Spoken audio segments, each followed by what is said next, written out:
एक हिंदुस्तानी जर्क बर्क शेरवानी और पगड़ी पहने मोटर से उतरा। साथ एक नौजवान अंग्रेजी लिबास में था। नवाब साहब बहुत नीचे झुककर मिले। किसी ने कहा, महाराज कुमार प्रतापगढ़ हैं। हमरा गालिबन सेक्रेटरी थे। वो वाहिद हिंदुस्तानी थे जो आकर अंग्रेजों में बैठे। उन्होंने अपनी छड़ी भी खादिम के हवाले कर दी। फिर गोखले आए, जिस पर तमाम हिंदुस्तानी और चंद अंग्रेज उठ खड़े हुए और झुक झुक कर मिले। अयाज बेग ने जब उनका नाम लिया तो नईम चौंक कर उठा और करीब जा खड़ा हुआ। गोखले का नाम उसने बहुत सुन रखा था, मगर देखने का आज पहली बार मौका मिला था। उन्होंने पतलून के ऊपर बंद गले का बड़े बड़े कॉलरों वाला हाफ कोट पहन रखा था और सर पर टोपी लिए हुए थे। इस किस्म की टोपी नईम ने कलकत्ते में तिलक को भी पहने देखा था। गले में लंबा सा मफलर था। सुनहरे फ्रेम का चश्मा लगाए अकहरे जिस्म का ये आदमी खूबसूरत कहलाया जा सकता था। गो बहुत कमजोर था। नईम ने उसके साथ हाथ मिलाते वक्त अजीब सी कैफियत महसूस की। फिर डॉक्टर एनी बेसेंट आईं, जिनका नाम नईम ने अयाज बेग की ज़बानी अक्सर सुना था। वो हिंदुस्तानियों के एक ग्रुप में जाकर बैठ गईं। खुद्दाम मेहमानों को फलों का रस पेश करने लगे। अनार के एक पौधे के नीचे नईम खड़ा था। पत्तों में छुपे हुए बल्ब की रोशनी उसके चेहरे पर पड़ रही थी। हेलो, आपने फलों का रस पिया? अजरा उसके पीछे से निकलकर बोली, नहीं। लीजिए। उसने गिलास नईम के हाथ में थमा दिया, जो उसने फौरन लबों से लगा लिया। सब मेहमान आ गए? बहुत सोचकर उसने बात की। तकरीबन। अजरा ने तमस्खर और सादगी के अजीब अंदाज में उसकी तरफ देखा। नईम ने महसूस किया कि साए में उसकी आंखों का रंग गहरा सियाह हो गया था। उसने गिलास में से दो बड़े बड़े घूंट लिए। आप टोपी बिल्कुल नहीं उतारते? वो घबराकर टोपी और फुन्ने पर हाथ फेरने लगा। उतार दीजिए। उसने जल्दी से टोपी उतार दी। ये बटन खोल दीजिए। अजरा ने उंगली से उसके गले की तरफ इशारा किया। जब वो ऊपर के 2-4 बटन खोल चुका तो दफअतन वो बहुत गहरी झेंप गई। मेरा मतलब है सिर्फ ये कि आपको गर्मी महसूस नहीं होती शेरवानी में? नहीं। यूं भी देखिए, ये हमारे मटर फूल सूख गए हैं। आखिर अप्रैल तक इनकी बहार होती है। उसका चेहरा अभी तक सुर्ख हो रहा था। नईम को पहली दफा महसूस हुआ कि वो कोई गैर मामूली शय नहीं, बल्कि आम सी लड़की थी, बिल्कुल जिस तरह का वो खुद था। जल्द ही उसके शहर में से निकल आया। अजरा ने हाथ बढ़ाकर होलीहॉक्स का एक गुलाबी फूल तोड़ा। आजकल इनकी बहार है। मुझे अंदर जाना है, आप बैठिए, उसने कहा। अंधेरे की तरफ जाती हुई वो एक बड़ी उम्र की संजीदा औरत की तरह चल रही थी। नईम ने उसे बरामदे में गायब होते देखा और हाथ बढ़ाकर खुश्क मटर फूल तोड़े। वो खड़खड़ाकर टूटे और बिखर गए। मेहमानों की टोलियों में गुफ्तगू बड़े जोर शोर से शुरू हो चुकी थी। सामने 3 अंग्रेज बैठे चौथे की बातें गौर से सुन रहे थे। ये चौथा, जिसका स्याह हैट नीचे घास पर पड़ा था, अधेड़ उम्र का बड़े से सर वाला शख्स था और बड़ी महवियत से ड्रामाई अंदाज में हाथ हिला हिला कर कोई किस्सा बयान कर रहा था। नईम आगे बढ़ा। एक लंबे सोफे पर महाराजा कुमार प्रतापगढ़ चीफ कमिश्नर के साथ बैठे ताश के पत्ते बांट रहे थे। ताश के लिए ये मौजू वक्त तो नहीं मिस्टर, पर मैं आपको सिखाने के लिए बहुत बेताब हूँ। ऐसा अजीब व गरीब खेल है जो यहाँ पर किसी को ना आता होगा। गुज़िश्ता माह मैंने पेरिस में एक खातून से सीखा था। उन्होंने पत्तों की तकसीम से गैर मुतमईन होकर ताश अपने सेक्रेटरी को पकड़ाए। और खुद चीफ कमिश्नर को खेल के इब्तदाई उसूल समझाने लगे। साथ बैठी एक अंग्रेज खातून भी दिलचस्पी लेने लगी। सेक्रेटरी माहिर फन की तरह ताश लगा रहा था। जब नईम गमलों की उस कतार के साथ साथ जिनमें मौसम गर्मा के फूल की पनीरी लगी थी, महाराज कुमार के सोफे के पीछे से गुजरा तो वो पत्ते तरतीब बार लगाते हुए अचानक रुककर बोले, पेरिस में मैंने देखा मिस्टर कि जिस होटल में मैं ठहरा वहां अजीब रिवाज था। वो पेरिस का सबसे बड़ा होटल था और एक स्वीट के साथ 2-2 गुसलखाने थे। क्या हुआ कि सुबह सुबह जब मैं नहाने के लिए निकला तो क्या देखता हूं कि सामने वाले स्वीट से एक साहब नंग दुड़ंग कमर को तौलिए से पोंछते निकले चले आ रहे हैं। मैंने घबरा कर कहा, ओह माफ कीजिएगा, और वापस चला आया। वो साहब जवाब दिए बगैर निकल गए। अंग्रेज खातून सुर्ख हो गई। अंग्रेजी बहुत कम समझते हैं वहां पर। वो जल्दी से बोली, जी हाँ। राजकुमार ने बेहद इखलाक से कहा, बड़ी दिक्कत होती है। हैरत की बात है कि फ्रांस का साहिल आपसे सिर्फ 30 मील दूर है। दुरुस्त है, बिल्कुल दुरुस्त है। खातून ने बात टालने की कोशिश की। हैरत की बात तो है। अच्छा तो मिस्टर, महाराज कुमार ने बहरहाल बात जारी रखी। दूसरे दिन फिर यही हरकत हुई। अब के कोई दूसरे साहब थे। मैं भी ढिठाई से सामने देखता हुआ पास से गुजर गया, लेकिन आगे निकलने पर मैं एक नजर पीछे मुड़कर देखने से बाज न रह सका। क्या देखता हूं कि एक खातून बड़ी बेखबरी और लाताल्लुकी से मेरे पीछे पीछे चली आ रही हैं। उसके बाद मैं पेरिस का आदी हो गया। चीफ कमिश्नर हौले से मुस्कुराए। सेक्रेटरी के पास जो नौजवान अंग्रेज बैठा था आगे झुककर बोला, भाई पेरिस की औरतें हिंदुस्तानी औरतों की तरह थोड़ी होती हैं। हाँ जी, महाराज ने सोचते हुए कहा, बड़ी मेहनती औरतें होती हैं। इस पर जबरदस्त कहकहा पड़ा। सब जी खोल कर हंसे। चीफ कमिश्नर मुस्कुराए और अपने बेहद वसी माथे पर हाथ फेरा। महाराज कुमार फिर से पत्ते तकसीम करने लगे। सिर्फ वही एक शख्स थे जो अंग्रेजों के साथ बेतकल्लुफी से बातें कर रहे थे। आगे 2 बड़ी बड़ी पगड़ियों और धोतियों वाले हिंदू ताजिर बैठे तिजारत की बातें कर रहे थे। मजमे के ऊपर से नईम ने दूसरी तरफ देखा। 3 अंग्रेजों को किस्सा सुनाने वाला अंग्रेज अब उठकर उन कुर्सियों के आगे इस तरह फिर रहा था जैसे जंगली जानवर पिंजरे में चक्कर लगाता है, और उसी इन्हिमाक से बोल रहा था। फाटक के अंदर जो कारें खड़ी थीं उनका नजारा करने के लिए चंद बच्चे और निचले तबके के लोग सड़क पर जमा हो गए थे। चीफ कमिश्नर के हमरा आए हुए सिपाही उन्हें बैद मार मार कर भगा रहे थे, लेकिन वो एक जगह से हटकर दूसरी जगह जा खड़े होते। मई के शफ़ाफ आसमान पर अब मुकम्मल तारीकी थी और हमारे साथ और सितारे थे। रात गर्म थी और दरख्तों में रंगीन कुमकुमे रोशन थे। अगले सोफे पर उसे अयाज बेग दिखाई दिए जो डॉक्टर एनी बेसेंट के साथ बातें कर रहे थे। उनकी गुफ्तगू में एक और शख्स बहुत साफ रंगत और सियाह बालों वाला भी शामिल था। नईम अपने चचा के पास खाली जगह पर बैठ गया। लेकिन मिस्टर बेग, इस बात पर मैं ब्लूटिस्की से मुत्तफिक नहीं हूँ, एनी बेसेंट कह रही थी। वो कहती हैं कि सितारों की दुनिया में जो वजूद है वो महज रूहें हैं और ये कि वो मादी नहीं है, और वो इन्हें माबादुल तबीआती तौर पर साबित करना चाहती हैं। मैं कहती हूँ कि वो बाकायदा तौर पर इज्साम है और मादी है और तबीआती तौर पर उसका सबूत पेश किया जा सकता है, और ये कि तबीआत के इतलाक से थियोसॉफी की थ्योरी पर कोई असर नहीं पड़ता। लेकिन इस बात का जवाब पिछली अप्रैल में मैंने आपको खत में भी दिया था कि अभी वो वक्त नहीं आया कि थियोसॉफी पर साइंस को सादिर किया जा सके।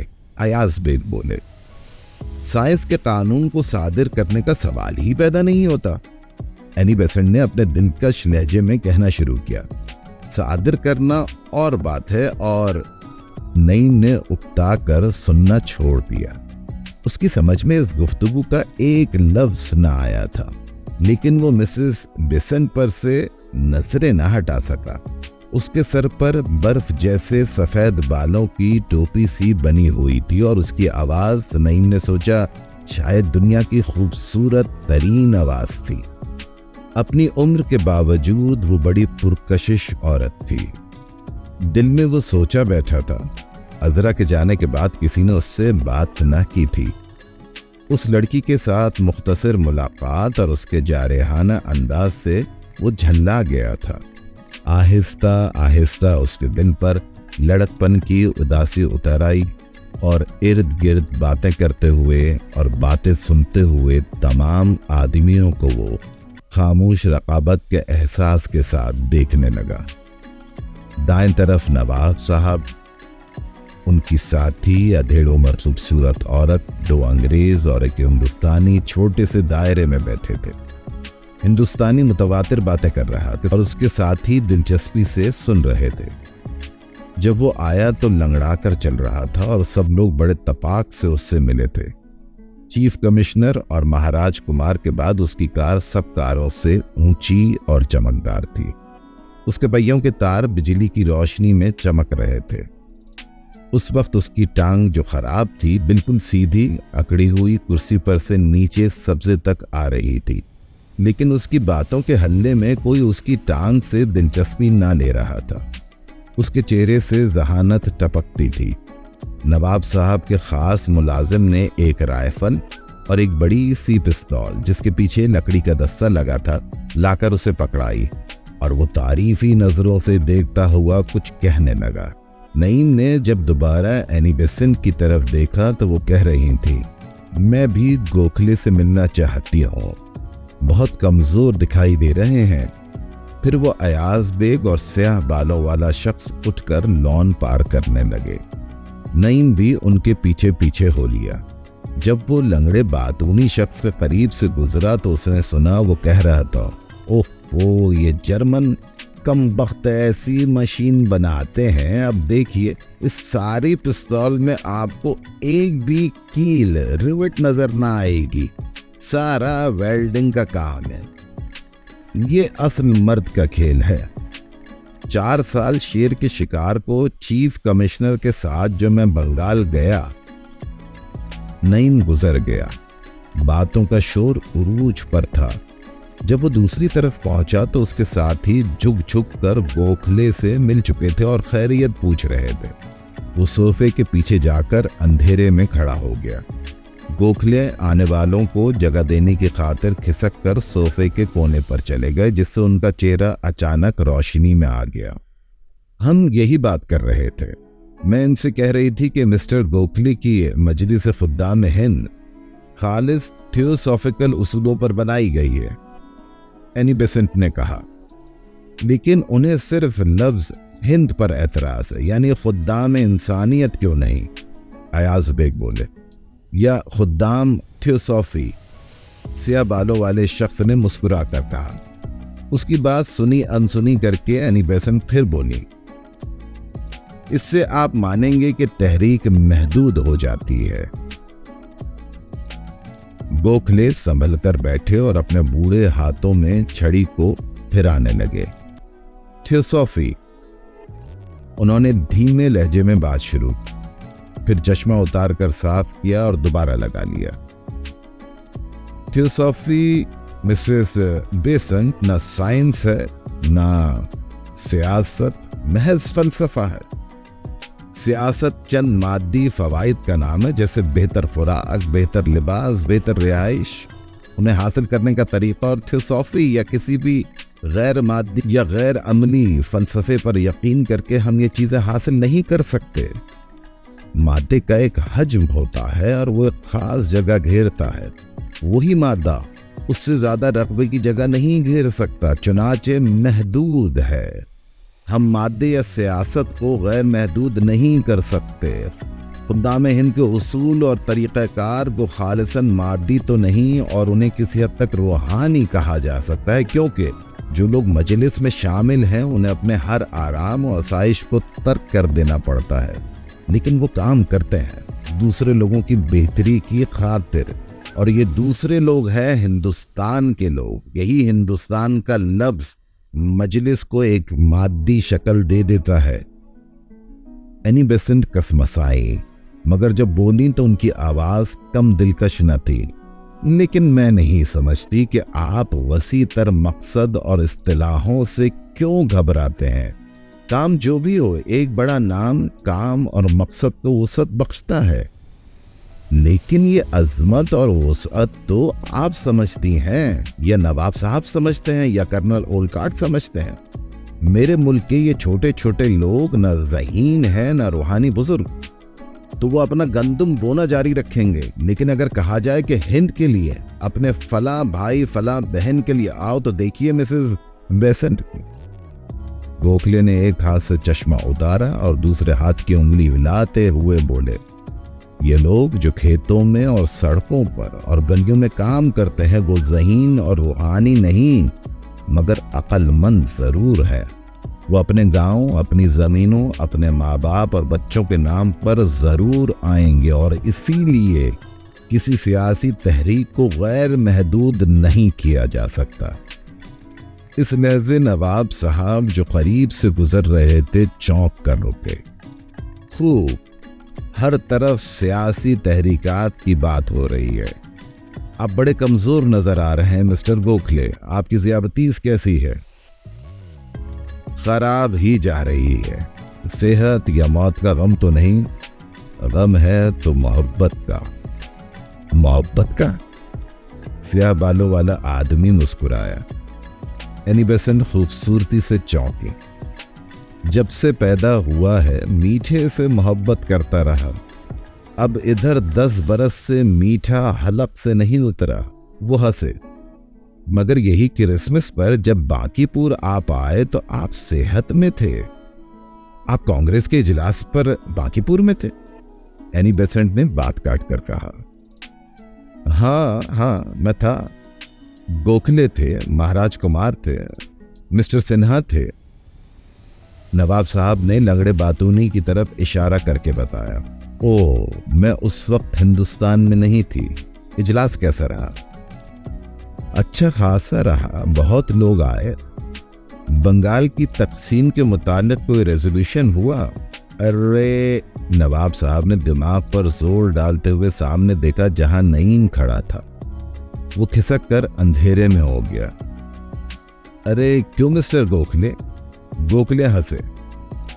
बंगाल तकसीम हो या मुत्तहद रहे, आपका रॉयल बंगाल टाइगर का शिकार जारी रहेगा। मेरी याददाश्त कुछ ठीक नहीं रही कई दिनों से। वो खिसियाने होकर बोले और इजाजत लेकर चले गए। आपका बांकीपुर के बारे में क्या ख्याल है? एनी बेसेंट ने गोखले से पूछा। ख्याल? वो तंज से मुस्कुराए।